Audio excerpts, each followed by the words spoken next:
है कार्य। तो अभी तो ये दीवार पे मैंने हाथ से काम नहीं करा है, तो क्यों नहीं करा, इसका क्या रीजन है? दूसरा मैंने इसको ऊपर फेंका, काम किया नहीं किया, क्यों फेंक तो दिया, नहीं कर रहा मैं काम है। अगर तुम्हें कहे तुमने दिन भर करते रहो, काम करा तुमने, दिहाड़ी मिलेगी शाम को, मिलेगी दिहाड़ी? नहीं मिलेगी, क्यों नहीं मिलेगी? हाथी पे है, इसको समझाओ ना क्या है ये, आखिरकार ये कार्य है क्या? ये जो कार्य आपको पता चल रहा होगा ना, आप इसको कैसे बताना है मैं आपको बताऊँ। बल लग रहा है सिर्फ, अगर बल लग रहा है, यहाँ क्या हो रहा है, सिर्फ एक बल लग रहा है, सिर्फ क्या लग रहा है, बल लग रहा है, या मैं इसको दबा रहा हूँ, सिर्फ बल लग रहा है। तो कोई इधर से उधर जा रहा है क्या? नहीं जा रहा ना, डिस्प्लेसमेंट नहीं हो रहा। डिस्प्लेसमेंट हो रहा है? नहीं हो रहा है। तो जब डिस्प्लेसमेंट नहीं होगा तो एस बराबर क्या हो जाए, एस मतलब डिस्प्लेसमेंट, एस का मतलब क्या है यहाँ पर, विस्थापन या डिस्प्लेसमेंट, ठीक है। तो जब इसमें डिस्प्लेसमेंट नहीं हो रहा है तो कार्य की वैल्यू क्या हो जाएगी, जीरो। जीरो के साथ हम बल का गुणा कर देंगे, जीरो तो होगा, चाहे हम 20 न्यूटन का बल लगा दें, चाहे 50 न्यूटन का बल लगा दो इस दीवार पे, जब तक ये दीवार खिसकेगी नहीं तब तक तुम्हारा कार्य जीरो है। अगर आपको बोला है कि यार आप दिहाड़ी पे आ जाओ, कहाँ जाओ, दिहाड़ी पे आ जाओ, ठीक है, और उसको बोला दिहाड़ी पे आ जाना, वो दिन भर जो है 2 कट्टा सीमेंट जो है वो उसमें सीमेंट उठाने की कोशिश करी, वो उठा ही नहीं पाया उसको, वो बैठा रहा वहाँ पे दिन भर। तो शाम को आके मेरे पास दिहाड़ी दो साहब, दिहाड़ी दो मुझे, मिलेगी दिहाड़ी? नहीं मिलेगी। क्यों नहीं मिलेगी? क्योंकि उसने जो उसका जो कार्य है उसमें उसने सीमेंट का कट्टा यहाँ रखना था, वो तो रखा ही नहीं। और अगर वो थोड़ा माना अगर सनकी टाइप का है, उसने क्या करा, एक कट्टा यहाँ से उठाया, यहाँ ले गया है, और फिर उसी को उठाया और यहीं ले गया, तभी पैसा दोगे आप उसको? नहीं देंगे ना भाई, कार्य तो हुआ ही नहीं, कार्य तो हुआ ही नहीं। क्यों नहीं हुआ? अब 2 चीजें हैं इसमें, चली गई दूरी क्या है, माना ये 5 मीटर की डिस्टेंस है, कितने मीटर, तो चली गई दूरी कितनी है, 5 मीटर, 5 मीटर उधर 5 इधर, तो चली गई दूरी कुल कितनी है, 10 मीटर है। तो चली गई दूरी तो 10 मीटर है, लेकिन डिस्प्लेसमेंट कितना है, जीरो है ना, क्योंकि जितना गया उतना ही वापस तो आया, जितना गया उतना प्लस में, जितना वापस आया उतना माइनस में, तो कुल डिस्प्लेसमेंट कितना हो गया, जीरो हो गया।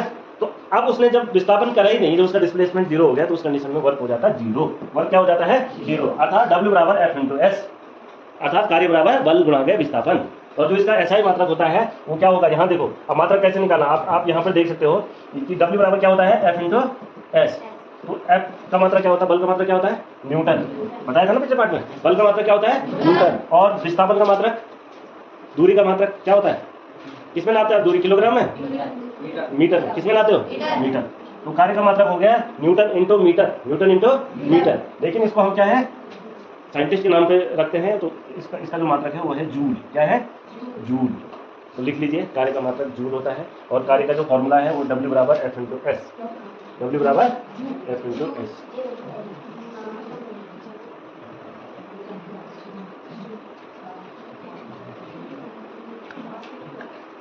अब एक उदाहरण ले लेते हैं हम, कार्य का एक उदाहरण लेते हैं। एक जो है वस्तु है, उसमें 5 न्यूटन का फोर्स लग रहा है, कितने न्यूटन का फोर्स लग रहा है, 5 न्यूटन का फोर्स लग रहा है, और जो ऑब्जेक्ट है वो 2 मीटर दूर डिस्प्लेस हो जाता है। कितना मीटर दूर डिस्प्लेस हो जाता है, 2 मीटर। तो आपको इसमें कुल कितना कार्य हो वो निकालना है, ठीक है। कार्य का मात्रक क्या होता है भाई हिमांशु, कार्य का मात्रक क्या है, तो समझ में आया आप लोगों को? कार्य ज्ञात करना है, तो कार्य बराबर आपको पता है work is equal to F into s. F बराबर कितना न्यूटन है, 5 न्यूटन, और विस्थापन कितना है, 2 मीटर, ठीक है। तो 5 दूने 10, कितने जूल का काम करा इसने, 10 जूल का। जूल को हम कैपिटल J से रिप्रेजेंट करेंगे, ठीक है। ये समझ में आ जाएगा आपको, ये इतना का काम हुआ है। तो अब आपको पता चल गया कार्य कितना हुआ है। साइंटिफिक टर्म में हम इसको बोलेंगे कार्य। तो कार्य में क्या होगा, बल तो लगेगा लेकिन विस्थापन होना जरूरी है। अब आप बोलोगे यहाँ से यहाँ फेंका, तो पहले 5 मीटर माना 2 मीटर ऊपर गया, अब काम हुआ है। अब क्योंकि नीचे चला गया ना, क्यों, 5 मीटर ऊपर गया, 7 मीटर नीचे चला गया। इस कंडीशन में क्या हुआ, ऊपर प्लस में, नीचे माइनस में, अगर हम इसको रखते हैं तो माइनस इतने जूल का कार्य हो रहा है, लेकिन नेगेटिव पॉजिटिव भी हो सकता है, ठीक है। तो उस पर तो यहाँ पर आप लोगों को ये ध्यान रखना है कि कार्य तब होगा जब विस्थापन होगा। कार्य कब होगा, जब विस्थापन होगा। तो ये चीज़ आपको ध्यान रखनी है। तो यहाँ पे क्या है, ये वस्तु है, ये वस्तु में क्या है, 5 न्यूटन का बल लग रहा है। कितने न्यूटन का लग रहा है, 5 न्यूटन का बल लग रहा है, और ये 2 मीटर डिस्प्लेस हो रही है। इसमें कुल कितना कार्य हो गया, 10 जूल का कार्य। कितने जूल का कार्य हो गया, 10 जूल का। अब इसके बाद आगे चलते हैं हम, अब आते हैं हम ऊर्जा पर। एक बेहतरीन टॉपिक कि ऊर्जा क्या होती है।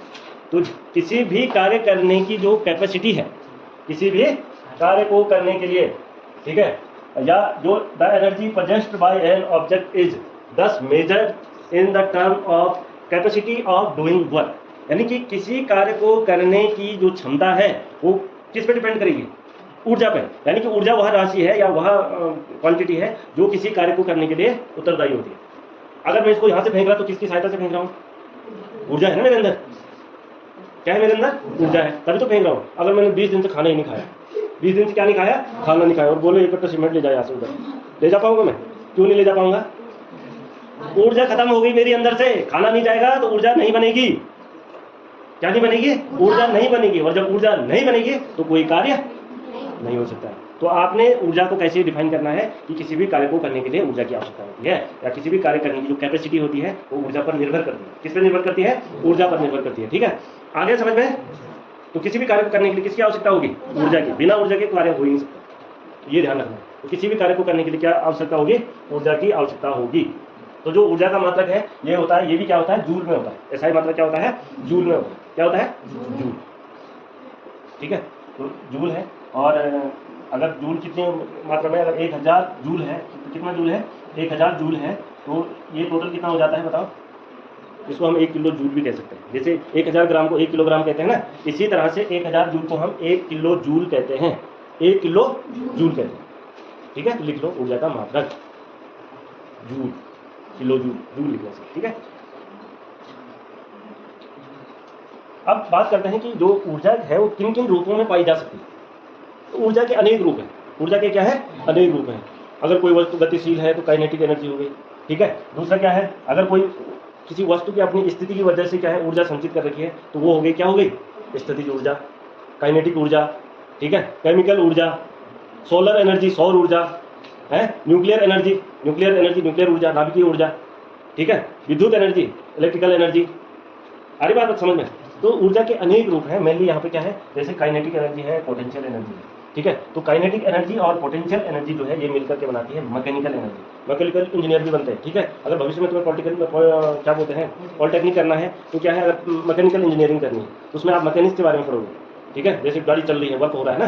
ठीक है, तो उसमें क्या है? 2 चीज़ें काम करेगी। कौन कौन सी काम करेगी? एक तो स्थितिज ऊर्जा और दूसरा गतिज ऊर्जा। तो ये क्या है? एक मैकेनिकल एनर्जी होती है। ठीक है, तो जो फॉर्म्स ऑफ एनर्जी है तो क्या बताया मैंने? काइनेटिक एनर्जी बताया, पोटेंशियल एनर्जी बताया, हीट एनर्जी बताया, chemical energy, electrical energy, light energy, solar energy, light को सोलर एनर्जी भी कहते हैं। ठीक है, ठीक है, न्यूक्लियर एनर्जी, नाभिकीय ऊर्जा, न्यूक्लियर एनर्जी, और भी बहुत सारी प्रकार की क्या हो सकती है? ऊर्जा हो सकती है। ठीक है, लेकिन मेनली आपको ये देखना, kinetic energy, potential energy, nuclear energy, electrical energy, solar energy, इनके नाम लिखते रहो। गतिज ऊर्जा, स्थितिज ऊर्जा, ऊष्मीय ऊर्जा, रासायनिक ऊर्जा, विद्युत ऊर्जा, सौर ऊर्जा, और एक चीज और छूट गई इसमें, पवन ऊर्जा, विंड एनर्जी, पवन ऊर्जा, नाभिकीय ऊर्जा, नाभिकीय ऊर्जा। ठीक है, यांत्रिक ऊर्जा, यांत्रिक ऊर्जा। तो इन सबके नाम लिखिए।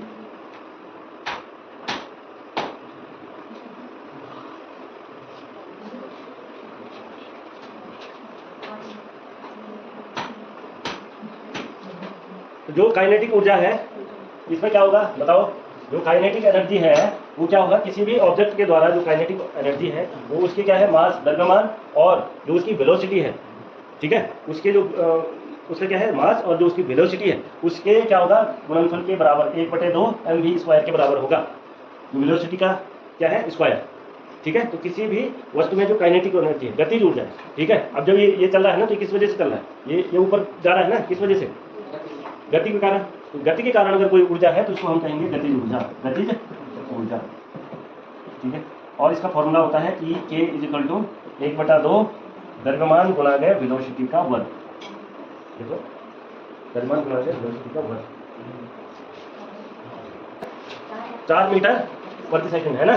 What is the kinetic energy present the object? ये गलत कर दिया है, इसमें 15 से लिखा है, 15 ये अलग है ना।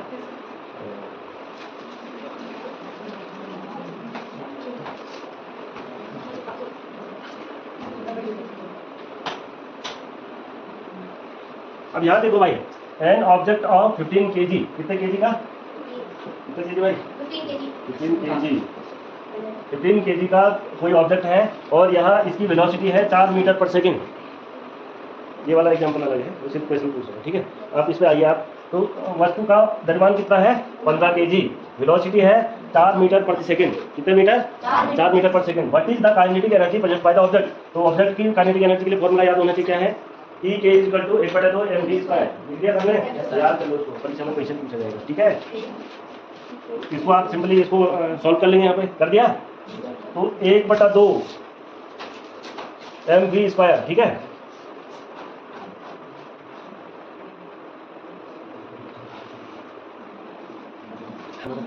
तो यहाँ देखो भाई 1/2 mv², ठीक है। तो इसमें रखिए वैल्यू रखिए।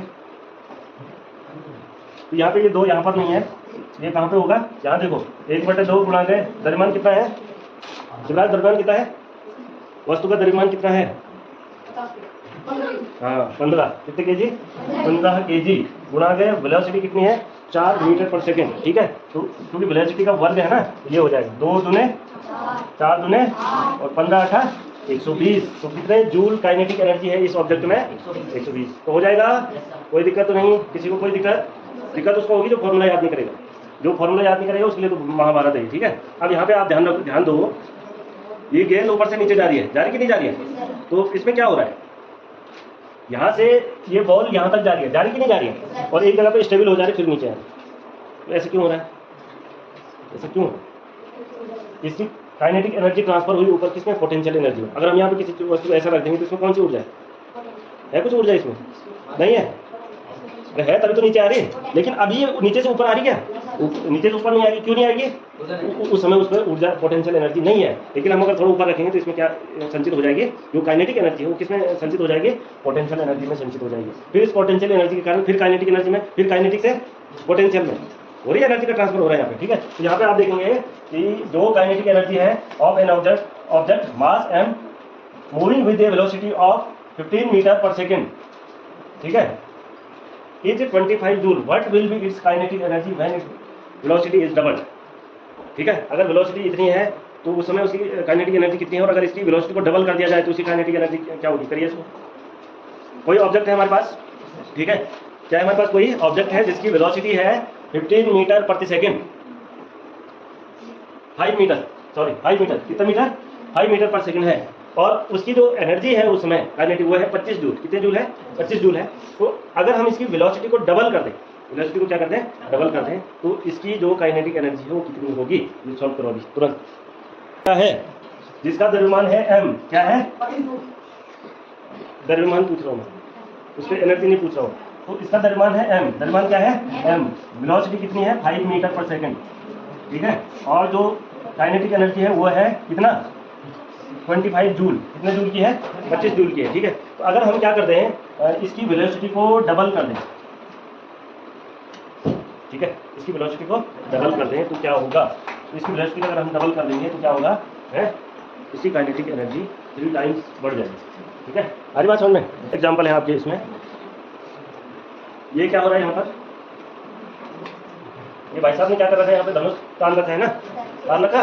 और ये क्या कर रखा है इसने? स्प्रिंग को इसको दबा रहा है, ये अपने आप ऊपर फैल रहा है, फैल रहा कि नहीं फैल रहा? जब आप स्प्रिंग को दबा रहे हैं, जब आप धनुष को तान रहे हैं, जब तनी हुई डोरी जो है धनुष की होगी, तो उस कंडीशन में जो एनर्जी होगी वो पोटेंशियल एनर्जी होगी। तो किसी भी वस्तु की स्थिति के कारण जो ऊर्जा होती है उसको कहते हैं पोटेंशियल एनर्जी। कौन सी एनर्जी कहते हैं? Potential energy. तो यहाँ पे आप लोग देख रहे हैं ना, तो पोटेंशियल एनर्जी बाद में किसमें कन्वर्ट हो रही है? जब इसको दबा रहे तो पोटेंशियल एनर्जी, जब उसको छोड़े तो किसमें कन्वर्ट हो जा रही है? काइनेटिक एनर्जी में। तो यहाँ सेम धनुष को जब हम तानते हैं तो किस अवस्था में होता है? उसमें जो ऊर्जा होगी किस रूप में संचित होगी? Potential energy. जैसे आप बाण छोड़ोगे तो चला जाएगा कहाँ? कहाँ भाई? कहाँ? लंका में। तो ये है भाई, ठीक है। तो ये किसके कारण है? स्थिति के। तो वो वाला बाण नहीं है, ये धनुष वाला बाण है। कैसा बाण है ये? धनुष वाला। तो जो पोटेंशियल एनर्जी है, काइनेटिक एनर्जी है, इसको इस तरह से समझेंगे। तो जो पोटेंशियल एनर्जी है, ठीक है, पोटेंशियल एनर्जी, इसका फॉर्मूला, काइनेटिक एनर्जी का फॉर्मूला क्या था? बता भाई, E=1/2 mv², यही था ना काइनेटिक एनर्जी का। तो पोटेंशियल एनर्जी भी क्या थी अभी? जो इसकी स्थिति के कारण एनर्जी थी, ठीक है। तो यहाँ पे आप लोगों को ये समझना है कि an object of mass m, द्रव्यमान क्या है ऑब्जेक्ट का? m, rest through a height h। जब हम उसको ऊपर ले जाएंगे तभी तो उसमें एनर्जी संचित होगी। किसी हाइट तक ले जाएंगे तभी तो उसमें स्थिति की वजह से क्या होगा? उसमें एनर्जी संचित होगी। तो हमने h हाइट तक उसको क्या करा? ऊपर उठाया। कहाँ तक? h हाइट तक। तो आपको पता है कि h हाइट में है तो वहाँ पे जो गुरुत्वीय त्वरण की वैल्यू कितनी होगी? g होगी कि नहीं होगी? तो इसमें जो टोटल पोटेंशियल एनर्जी है EP हो जाएगा द्रव्यमान गुणा के गुरुत्वीय त्वरण गुणा के h, mgh। कितना हो जाएगा? mgh। अगर एक क्वेश्चन, तो इसमें क्या है? EP बराबर क्या है? Potential energy. m क्या है? द्रव्यमान। g क्या है? गुरुत्वीय त्वरण है और h क्या है, हाइट ऑफ द ऑब्जेक्ट। ठीक है, अगर मैंने आपको कहा कि मैंने किसी वस्तु को, कितने ग्राम की वस्तु को, 50 ग्राम की वस्तु को, कितने ग्राम की वस्तु को, 50 ग्राम की वस्तु को h हाइट तक यानी कि 5 मीटर की हाइट तक उठाया। ठीक है, कितने मीटर की, 5 मीटर की हाइट तक उठाया है, तो इसकी कुल पोटेंशियल एनर्जी कितनी होगी? तो EP बराबर हो जाएगा, EP बराबर क्या हो जाएगा, 50 गुणा गए 5 गुणा गए, इसकी वैल्यू G की वैल्यू कितनी निकालती है हम लोगों ने, याद है किसी को, कितनी है? कॉपी नहीं पलटनी है, ये दिमाग में होना चाहिए। 9.8 निकाली थी ना, उसको आप 10 कंसीडर कर सकते हैं। तो 50 गुणा गए 5 गुणा गए 10, 50 गुणा 5 बने 25। ठीक है, तो ये कितना आ जाएगा भाई बताओ, 50 गुणा गए 50, ये हो जाएगा 2500 जूल की उसमें पोटेंशियल एनर्जी हो जाएगी। ठीक है, हरी बात समझ में? तो इस तरह से आप इनको क्या करेंगे, पोटेंशियल एनर्जी को समझेंगे। ठीक है, तो ये यहाँ पे क्वेश्चन उसी तरह का है कि हमने क्या करा, किसी वस्तु का द्रव्यमान m बराबर कितना है, 10 kg है। कितना kg है, 10 kg है। उसको हमने कितने मीटर ऊपर उठाया, 6 मीटर ऊपर उठाया। G की वैल्यू 9.8 मीटर पर सेकंड स्क्वायर है। तो पोटेंशियल एनर्जी बराबर mgs 10 kg इंटू 9.8 मीटर पर सेकंड इंटू 6 मीटर। तो ये टोटल कितना आ गया, 588 जूल। कितना जूल, 588। अब इससे पहले जो 1500 जूल आ रहा था ना, तो उसमें 50 ग्राम को पहले किलोग्राम में बदलना पड़ेगा ना। ठीक है, तो थोड़ा कम आएगा उससे, कल देखेंगे उसको। ठीक है, तो इसको जो है आप लोग इस वाले एग्जाम्पल को नोट कर लो, कर लेंगे आप। ऐसी m लिख लो 10 kg, h लिख लो 6 मीटर और g लिख दो 9.8। ठीक है, कर लेना घर में। बाकी आपको सोमवार को पढ़ाया जाएगा और साथ ही